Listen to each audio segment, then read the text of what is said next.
Muito bem. Nossa série de mensagens baseada no livro de Colossenses, redefinir, realinhar e recomeçar. O tema de hoje é lutar pelos santos.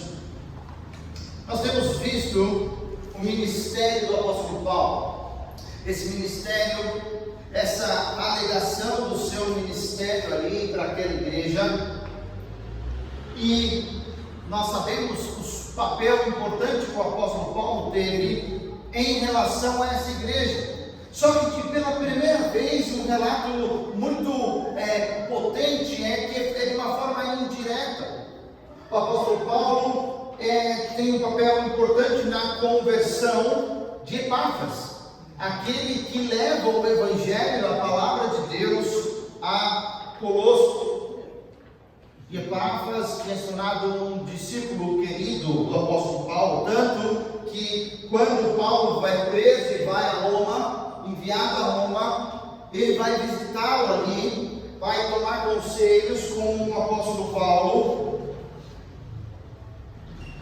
E essa é a ligação do autor com os destinatários dessa carta. Mas a grande dúvida e a grande polêmica aqui era a seguinte: os falsos mestres tentavam dizer de todo tipo, de todo jeito, que não deveriam dar ouvidos a uma pessoa que estava presa pelo Império Romano, alguém que estava ali na capital apenas aguardando o julgamento, porque era uma pessoa que tumultuava, um baderneiro, alguém que de fato não contribuía para fortalecer o Império Romano. Depois do apóstolo Paulo realinhar tantas coisas importantes sobre quem era Jesus Cristo, ele faz uma pausa e vai falar sobre o seu próprio ministério. Essa explicação sobre o seu próprio ministério fala sobre a importância que é pregar o Evangelho. Nós já vimos isso. Também fala que é privilégio dele sofrer não pelos judeus, mas por esse povo que antes era mistério, que dos dois povos ia fazer um, que seria a igreja, que para nós já está revelado, que ele tem o privilégio de sofrer pelos gentios.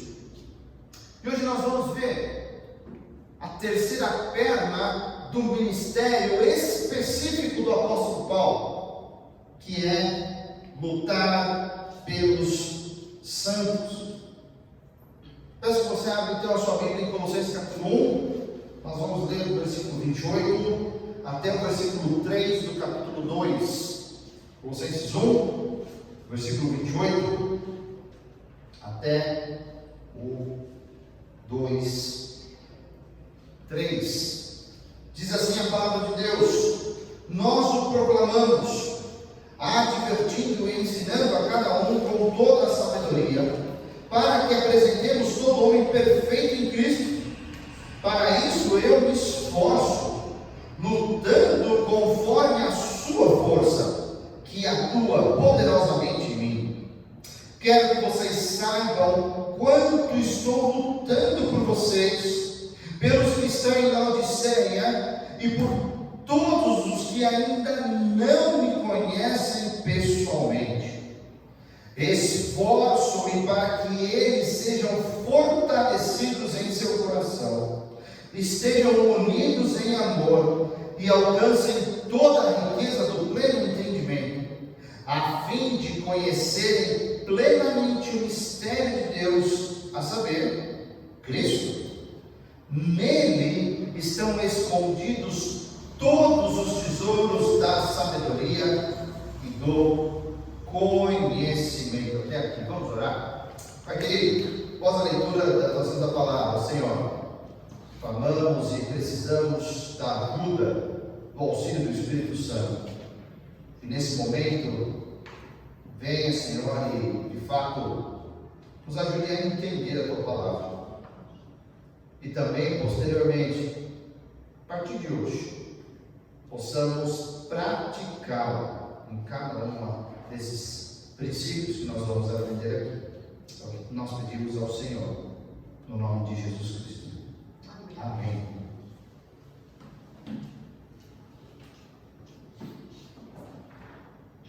Nós já vimos o apóstolo Paulo como um grande pregador do evangelho. Vimos também que ele estava preso, e por estar preso, ele estava sofrendo pelos gentios. Hoje, nós vamos ver como é a luta de um ministro de Deus. Paulo se apresenta como um grande homem, mas um grande homem, um grande guerreiro, mas não com armas humanas.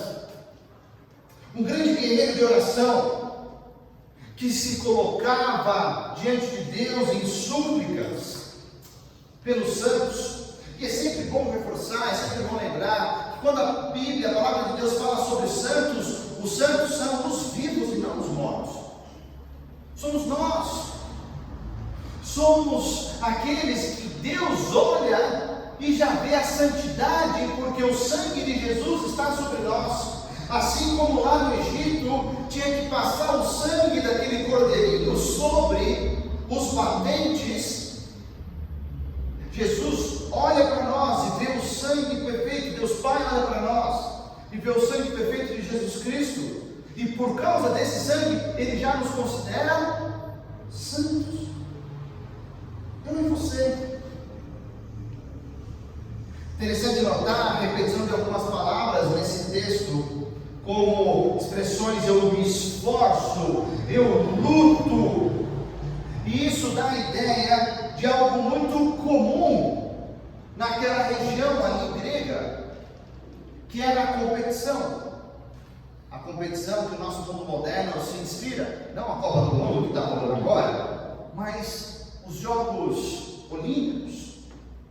Esse esforço vigoroso de um corredor para vencer, para dar o máximo, para entregar tudo, deixar tudo em campo, não é verdade? A gente gosta de time que tem raça, de jogador que não faz corpo mole. Só que Paulo pega essa figura que as pessoas sabiam que é, e você sabe o que é um jogador com raça, que se entrega. Ele fala: é desse jeito que eu oro por vocês.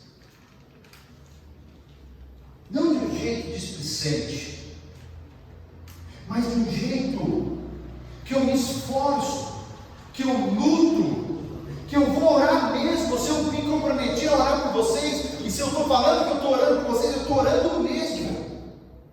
Pode contar com isso. Não de vez em quando, não quando eu lembro, nossa, tenho que orar por missões de verdade, notícias. Não. Com planejamento, com esforço, com dedicação. Por isso que hoje eu gostaria de caminhar em 3 aspectos dessa luta cristã, desse esforço que eu e você fomos chamados. Fomos chamados por Deus, que o apóstolo Paulo vai nos mostrar.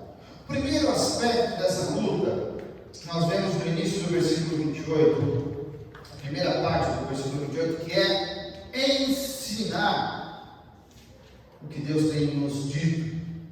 Diz aí: nós o proclamamos, advertindo e ensinando a cada um com toda a sabedoria. Esse nós o proclamamos está fazendo referência direta a Jesus Cristo. Quando o apóstolo Paulo vai falar ali à igreja de Corinto, fala que ele não pregava outra coisa a não ser Jesus Cristo e este crucificado.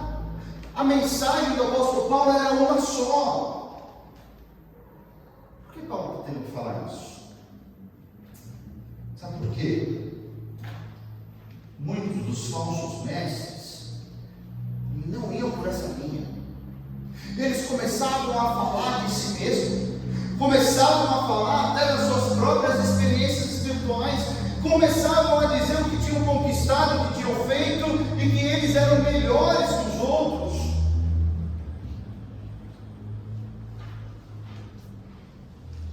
Pregavam um ensinamento assim: ó, eu fiz, deu certo comigo, e a gente tem muitas dúvidas sobre isso, então vamos atrás dessa fórmula mágica que vai dar certo com vocês. Quer ver o que os falsos mestres pregavam? Filosofias, tradições humanas vazias. Os gnósticos, esse tipo de pessoas que achavam que tinha essa separação do corpo ser ruim e a alma, o espírito, a parte imaterial ser boa. Então, não, isso é só tocados, nós só temos contato com isso de uma forma mística. Você tem que seguir essa regra, essa outra e essa outra. Só os mestres ainda apresentavam muitas vezes listas de preceitos, de regras. Façam isso, façam aquilo, isso pode, isso não pode. Ser crente é assim, crente não faz isso. Esses eram os falsos mestres, colocando limite à própria atuação do Espírito Santo. E essa era a pregação deles. O apóstolo Paulo pregava uma coisa só: vou falar para vocês o que Jesus Cristo fez, o nosso exemplo, como nós devemos nos parecer, é Ele que nós devemos seguir, por que Ele veio, o motivo. Gente, é muito assunto já. Se a gente parar e ficar só nesse assunto, vocês viram quantos sermões, quantos domingos falando, na verdade, consertando, realinhando, reafirmando sobre quem Jesus Cristo é, porque isso estava bagunçado na cabeça ali do povo. Não parece muito diferente dos nossos dias, na verdade? Quantas pessoas falam de qualquer outra coisa numa igreja ou num culto e esquecem de falar do principal, o mais importante, que é sobre Jesus Cristo. Falam de tudo, menos daquilo que eles deveriam falar. E Paulo está falando, vocês não estão entendendo?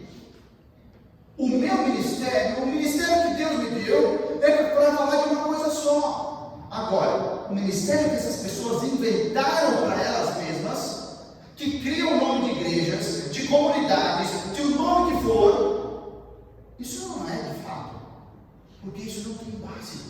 Não tem base no que Jesus Cristo deixou. Mas a palavra diz que Paulo não apenas proclamava, ou seja, pregava isso, ele também advertia e ele também ensinava.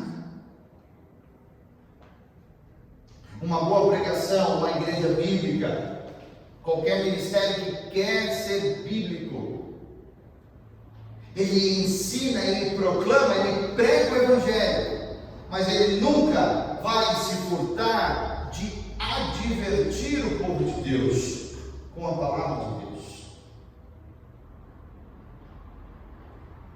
Nós temos que advertir sobre mentiras, sobre caminhos falsos, errados.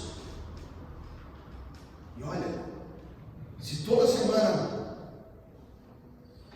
eu quisesse vir aqui e fosse advertir algo de novo errado que aconteceu, daria. Porque é muita coisa errada nova acontecendo. Impressionante.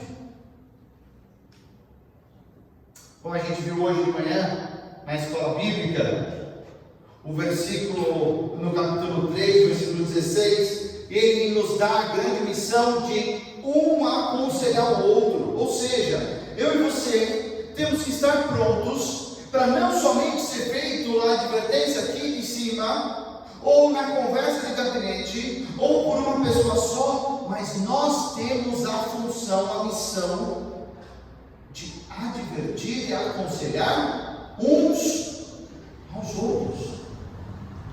Toda a igreja está pronta para fazer isso, porque ela sabe qual é a verdade. Agora, se ela está praticando a verdade, é o que precisa ser checado. Quantas vezes eu e você sabemos o que é verdade, mas a gente não faz, a gente escolhe não fazer a verdade.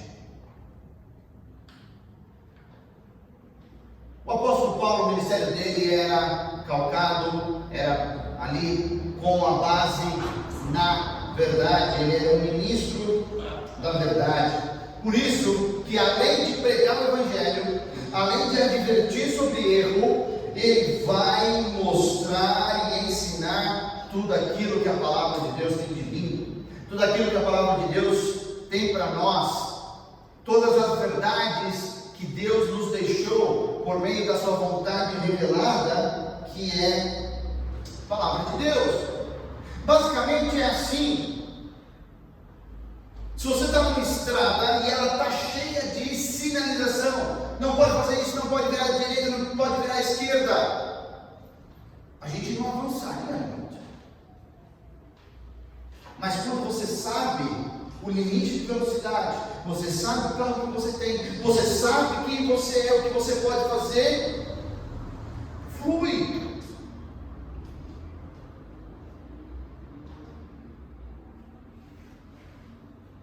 Uma das maiores dificuldades da igreja moderna é o aborto de crentes prematuros. A gente fica feliz quando eles nascem de novo, bebês, mas muitos deles a gente mata de fome, mata por não cuidar. A gente esquece de cuidar dos bebês, da fé. Isso é responsabilidade de toda a igreja, de todos nós, não só de uma pessoa, não só de uma liderança. E isso envolve saber aquilo que é verdade. A gente não vai correr atrás de coisas fúteis. No início, nós vamos ensinar aquilo que é mais importante. Sofia nem começou ainda a aprender as multiplicações, a adição, não sabe. Ela sabe talvez recitar os números, mas o valor de cada coisa ela não sabe. Se eu chegar e falar quantos tem aqui, ela talvez ainda não saiba. Imagina alguém que está nessa construção, você vai querer falar sobre Teorema de Pitágoras, sobre a fórmula de Bhaskara, sobre integral, sobre módulo e sobre outras coisas muito piores na matemática. Não adianta. Verdades fundamentais. E aí nós vamos crescendo no conhecimento. E queridos, não tem fim. Minha mãe falava que conhecimento não tem espaço. O nosso HD cabe muito mais do que qualquer computador. Então, se você acha que chegou, não, já cheguei no meu limite aqui, sempre tem mais para conhecer. Se você quiser, os nossos livros estão à disposição aí na biblioteca. Tem livros de diversas áreas, em diversos níveis. Alguns de vocês têm se utilizado disso. Pastor, o próximo passo qual seria? Você já leu esse? Então vamos aqui agora. Vamos para o próximo. Sempre tem algo depois. Mas algo que tem que ficar muito claro é que não tem nada novo. Eu e você fomos chamados para falar das coisas antigas, daquilo que Deus já falou, daquilo que está fechado, da revelação que está completa. Não vai ter algo novo, o melhor de Deus não vai estar por vir. Então nós não nos interessamos pelas coisas novas, porque as coisas novas não vêm de Deus. Tudo que eu e você precisamos saber está relacionado a Jesus Cristo. E a gente talvez conheça a figura histórica. Sabe que ele nasceu no Natal, né? Ou acha que nasceu no Natal. Daqui a pouco vai ter presépio para todo lado. Menino Jesus, menino Jesus. Mas de fato a gente não sabe muito sobre quem ele é, por que ele veio, porque ele tinha que vir, e outros tantos detalhes da vida de Jesus. Parece que a gente se contenta com tão pouco da palavra de Deus, e em outras áreas nós somos insaciáveis, como a área financeira. Semana do Endividamento Nacional, também conhecida como Black Friday, onde todo mundo compra mais do que pode e vai pagar como dá, né? É igual aquele cara, sabe, né? Tenho dívida sim, pago quando? Não, hoje não. Agora os juros estão altos e a nossa avidez, o nosso desejo de ter é incontrolável. Mas quanto a Jesus, tá bom saber só isso aqui, rasinho. Não dá para mergulhar, não dá para se esbaldar, porque eu conheço pouco sobre quem eu canto ou eu chamo de Salvador. Muito pouco. Porque a gente confunde, muitas vezes, conhecimento com sabedoria. Eu falava isso ontem com os nossos juniores no encerramento. Saber tomar as decisões certas conforme a palavra de Deus. E como que a gente vai saber disso? Caminhando com Jesus, aprendendo dele, sabendo quem ele é, o que ele fez. Mas por que ele tomou essa decisão? Qual que é o motivo? Qual que é as circunstâncias? O que estava envolto ali? Conhecer de fato o nosso Senhor e o nosso Salvador. Então, o primeiro aspecto da luta que eu e você temos que lutar é ensinar. Mas se você já ensinou alguma coisa, você sabe muito bem que antes de ensinar você tem que aprender. Se nós temos que ensinar isso para os outros, seja primeiro o professor você mesmo. Porque quando a gente prepara qualquer coisa, um sermão, uma escola bíblica, um momento com os juniores, com os adolescentes que for, talvez a gente consiga passar daquilo que a gente estudou metade, 40%, 30%, e o resto, quem que aprendeu? Você mesmo.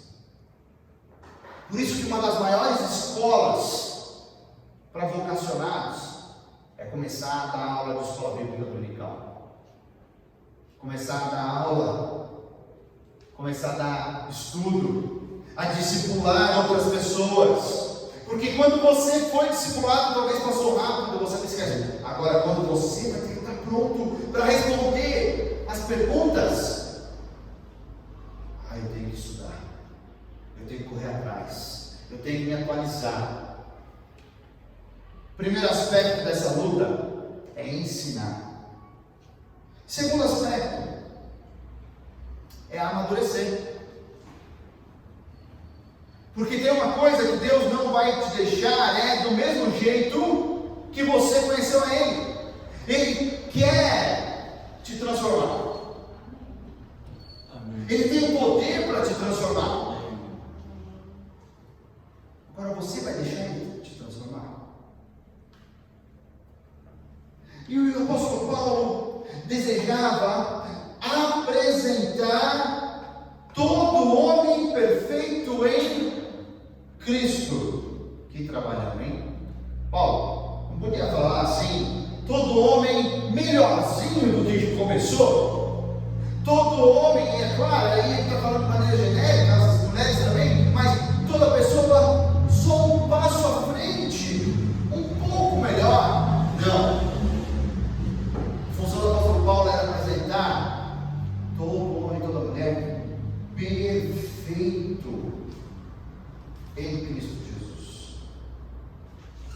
Às vezes a gente se confunde, o que é isso?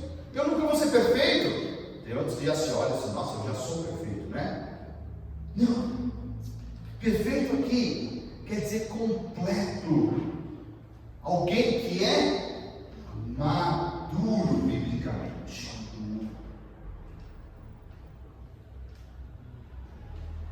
Outro dia comprei um caqui.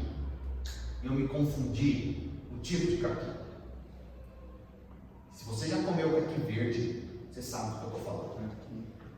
A língua dá 3 voltas, quase você engole, você toma 5 litros d'água e o gosto de caqui verde não sai da sua boca. Gente, que coisa! Mas ele maduro é uma delícia. Mas caqui verde amarra até é um nó na nossa língua. A gente tem que amadurecer. Porque quando a gente menos espera, não, deixa eu me amadurecer mais para frente. Sou muito novo ainda. Não tenho que trabalhar, tenho que fazer isso, tenho que fazer aquilo. E aí vão vir as tempestades, igual nós tivemos ontem aí, não é verdade? Tantas árvores caíram. E mesmo a nossa prefeitura sendo boa em fazer manutenção. Imagina se não tivesse feito. Imagina se não tivesse preparado, como seria? Muito pior. Se nós não nos prepararmos, se nós não caminharmos em maturidade, nós vamos ser pegos desprevenidos ou não. Mas quais são os sinais de maturidade?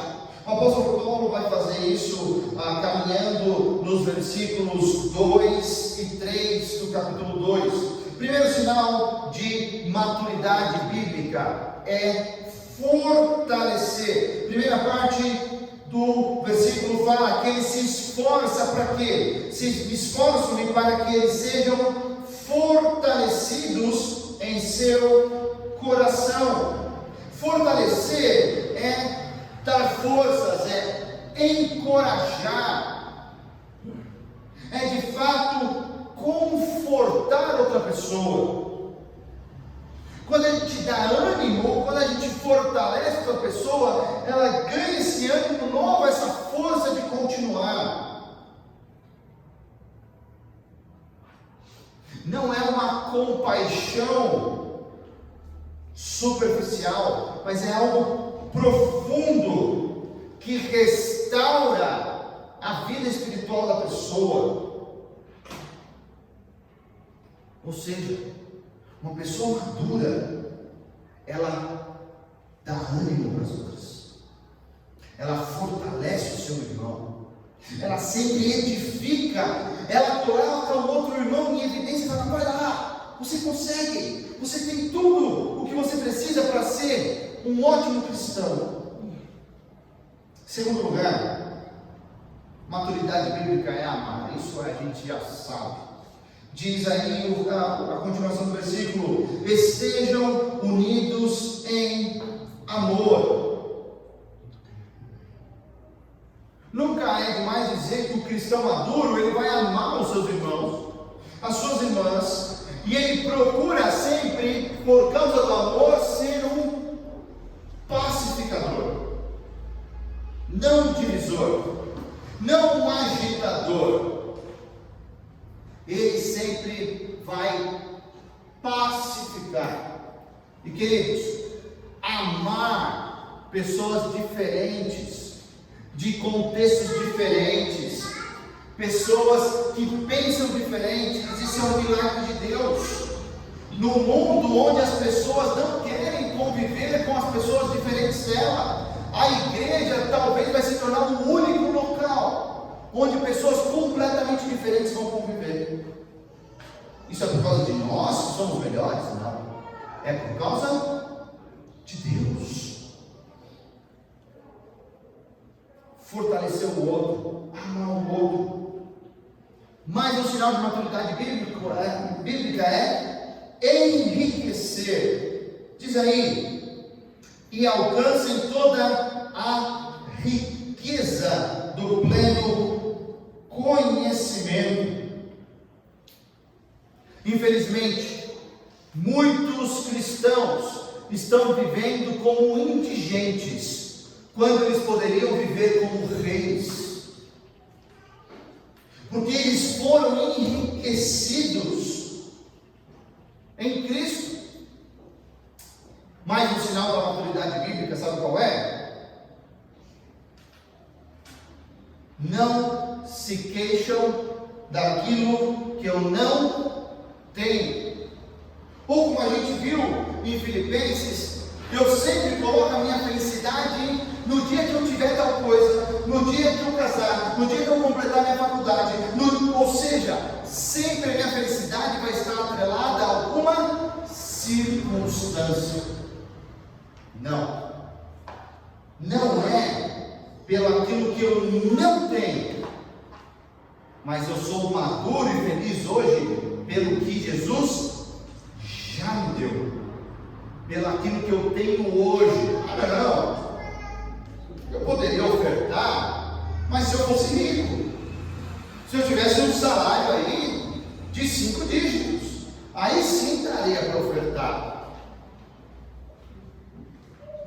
Não aquilo que você não tem, mas aquilo que Deus te dá hoje, aquilo que você já tem hoje.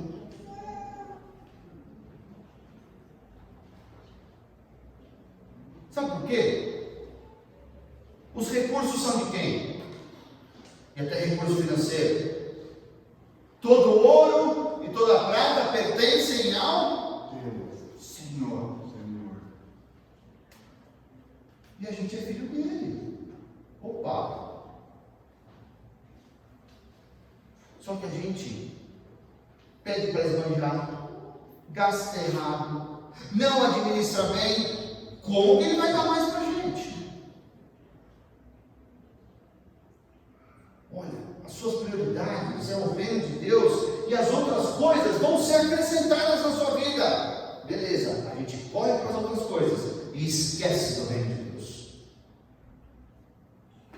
Como que a gente consegue ver tão rápido e fácil as prioridades que o próprio Deus estabelece para um recurso que é dele, não é nosso? Maturidade bíblica é você esclarecer para os outros. Parte final diz aí, a fim de conhecerem plenamente. O cristão maduro, ele tem tudo claro na sua mente. O cristão maduro, ele não tem dúvida de coisas tão fundamentais como a sua salvação. Será que eu sou salvo? Será que não? Será que se eu fizer isso eu vou perder minha salvação? Não! O cristão maduro, ele tem certeza da sua salvação, porque não foi nada que ele fez, foi tudo o que o Senhor Deus fez enviando o seu Filho Jesus para a terra. Então temos que ter certeza, porque eu não fiz nada para merecer. Deus fez tudo por mim. Esse entendimento, essa sabedoria, esse conhecimento, são detalhes todos importantes para a gente ter clareza do nosso pensamento em relação a quem Deus é, ao que Deus faz, qual é a vontade dele para a minha e para a sua vida. Terceiro e último lugar, a luta que eu e você devemos lutar. Além de saber ensinar, além de sermos pessoas maduras, eu e você fomos chamados para interceder uns pelos outros. Versículo 29 diz assim: para isso eu me esforço, lutando conforme a sua força que atua poderosamente em mim. Uma outra tradução, ou a tradução literal disso é: para isso que eu também trabalho até a exaustão, eu agonizo. Essa é a palavra ali no original. Mas a gente faz isso como? Orando uns pelos outros, intercedendo uns pelos outros. Essa é a imagem de oração para o apóstolo Paulo. Essa é a imagem de oração que eu e você temos que ter. Por que a gente ora uns pelos outros? Porque eu fui chamado para isso. Eu tenho que obedecer o chamado do meu Senhor. Orar. Nós temos que exercitar esses músculos espirituais. Tanto que no Novo Testamento fala que o exercício atlético tem pouco proveito, mas aquele que se exercita na piedade, ou seja, orar com seus irmãos, tem muito mais proveito.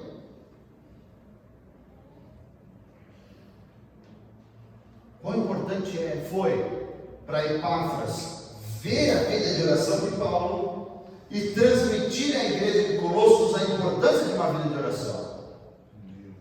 Como é importante orarmos pelos outros. Mas isso não quer dizer, então, que se a gente orar muito, nós vamos lutar com Deus e Deus vai falar, não, então vai acabar fazendo a vontade do fulano da ciclana. Não é isso. A luta espiritual não é isso.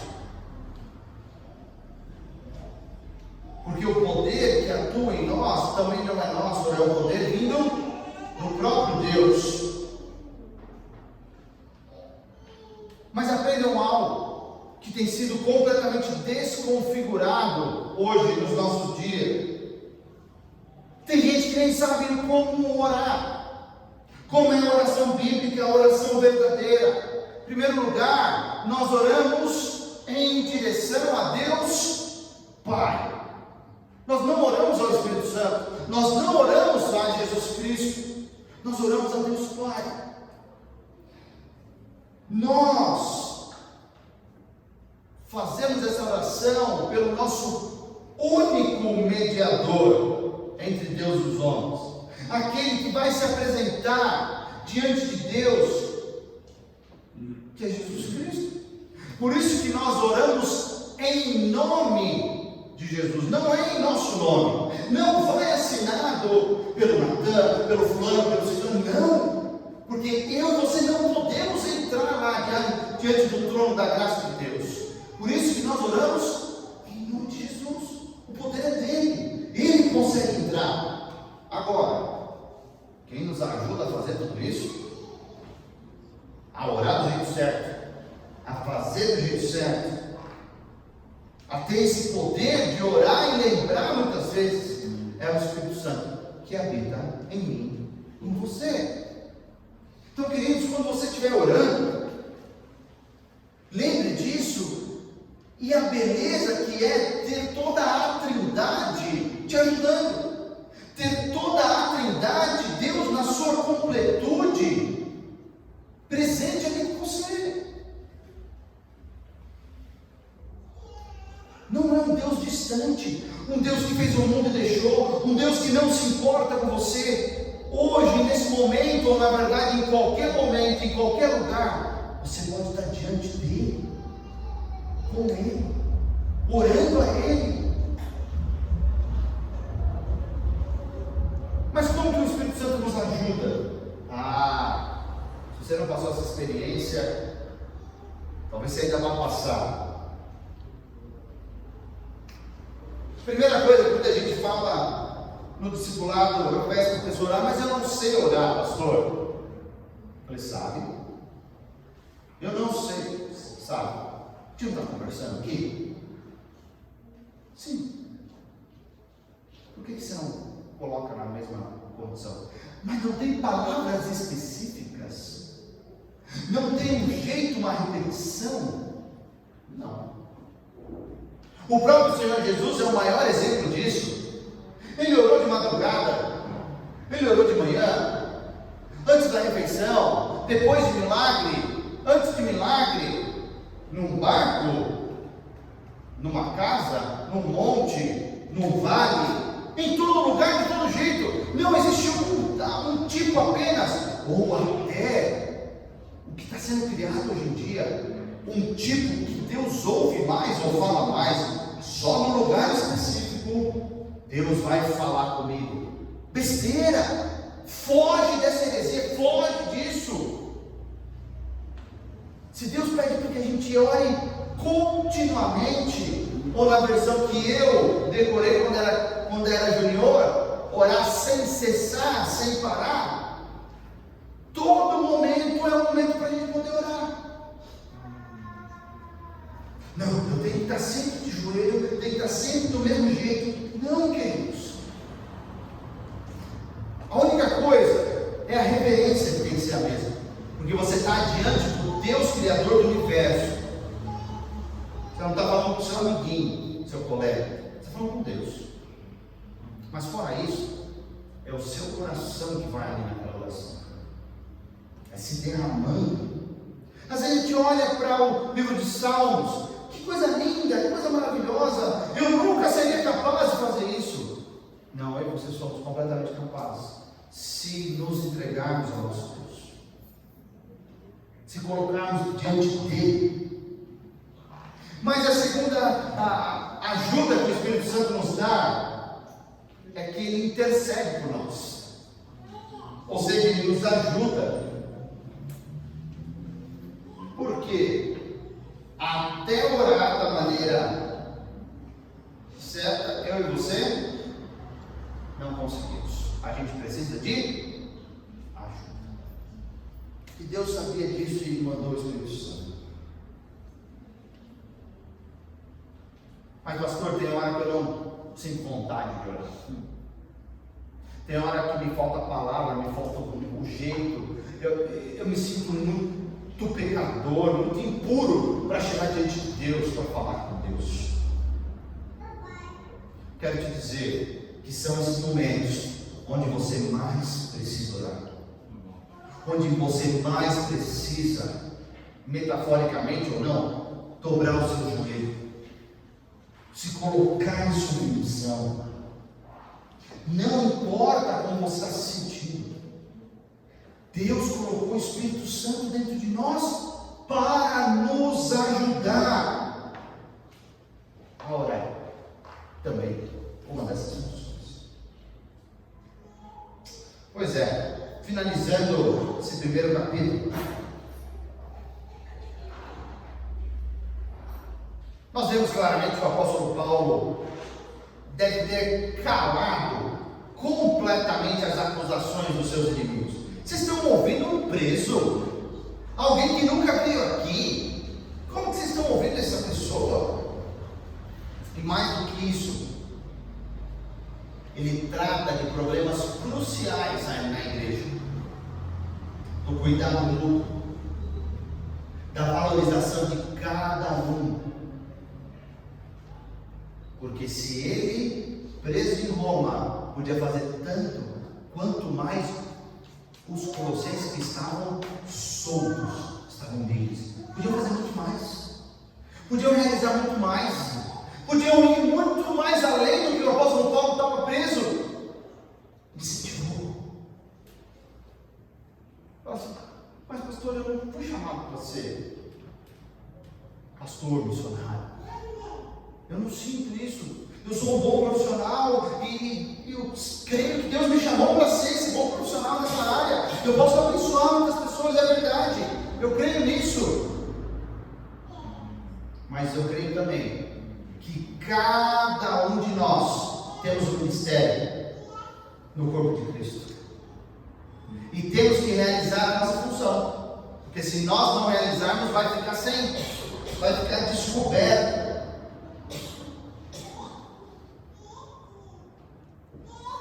Essa carta aqui era para um grupo, a gente não sabe o tamanho da igreja de Colossos. Mas imagina quantas pessoas ao redor do mundo foram transformadas por causa dessa carta. Mas são poucos juniores. Na IBD tem pouca gente. Nosso culto mesmo parece que não tem tanta gente. As mulheres não vale a pena. Para que a gente faz bazar? Para que a gente junta isso? Queridos, vale a pena. Para uma pessoa vale a pena.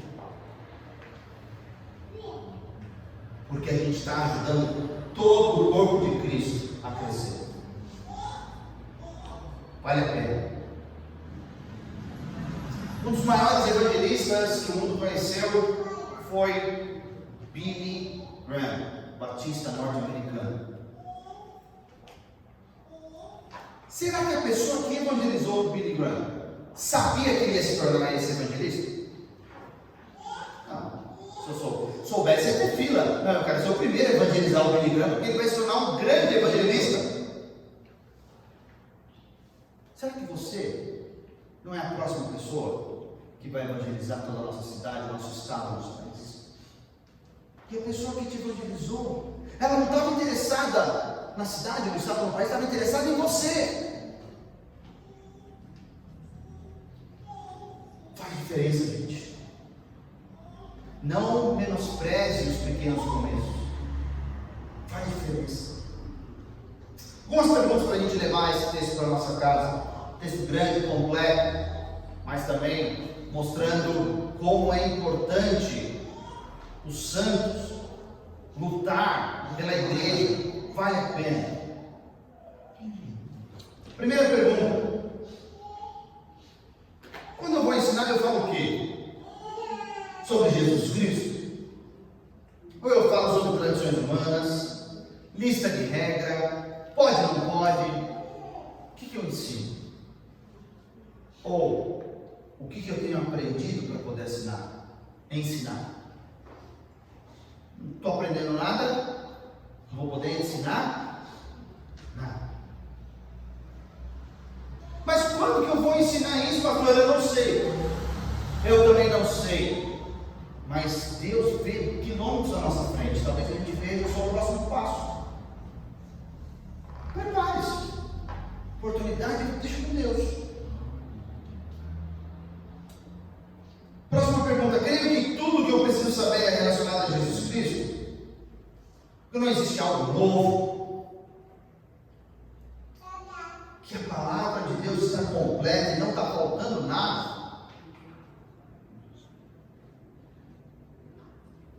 ênfase aqui, no crer. Porque o crer é fé.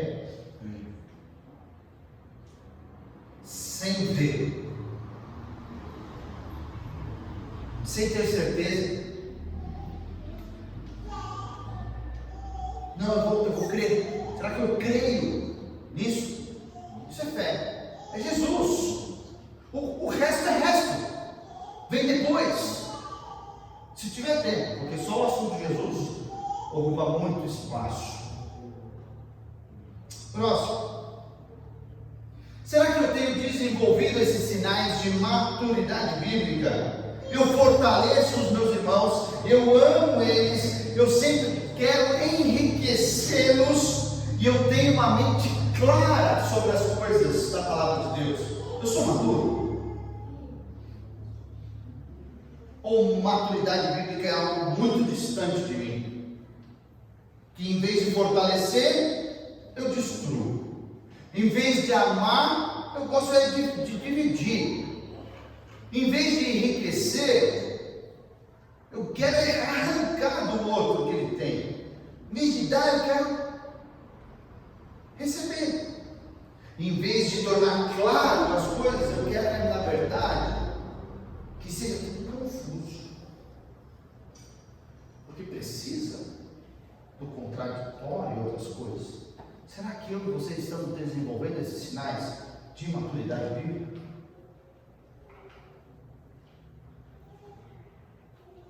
Eu intercedo pelos meus irmãos, me empenhando ao máximo. Lembra?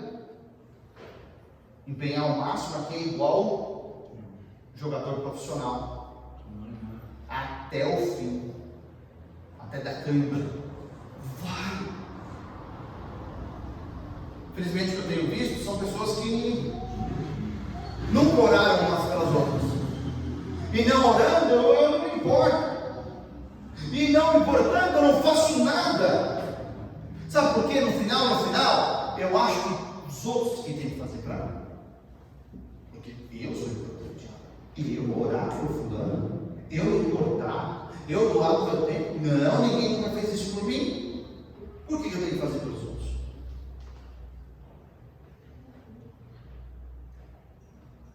Será que a gente pode dizer igual o apóstolo Paulo? Acabei a carreira, guardei a fé, cumpri o meu ministério. Será que de fato eu tenho cumprido o meu ministério? O ministério que é meu, o meu dom, os meus talentos. Pastor, eu nem sei meu dom, nem sei o que é isso. Ministério, muito menos, eu acho que é para os outros fazerem.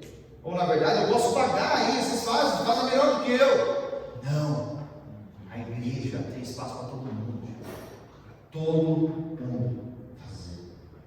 Hoje a gente pode ver que o ministério de todo cristão, então, é ensinar a amadurecer ou se tornar maduro e interceder. O apóstolo Paulo fez isso preso. Eu e você estão soltinhos. A gente não faz nem metade dessas coisas, na verdade. Será que a gente pode mudar e aprender como é ser um cristão de verdade? Vamos orar. Pai querido, obrigado, Senhor. A tua palavra é clara. Fala aos nossos corações. Pai, eu peço por cada um dos meus irmãos aqui, que na clareza da tua palavra, Senhor Deus, eles possam ver aquilo que precisam, necessitam melhorar e mudar. Nos ajuda, nos auxilia. Que bênção é contar com o Espírito Santo, porque às vezes nem orar a gente sabe direito. Nos ajuda a entender qual é o nosso papel a ser desempenhado na tua igreja, e fazemos de todo o coração, com toda a nossa força, toda a nossa alma, todo o nosso entendimento, com tudo que o Senhor tem nos dado.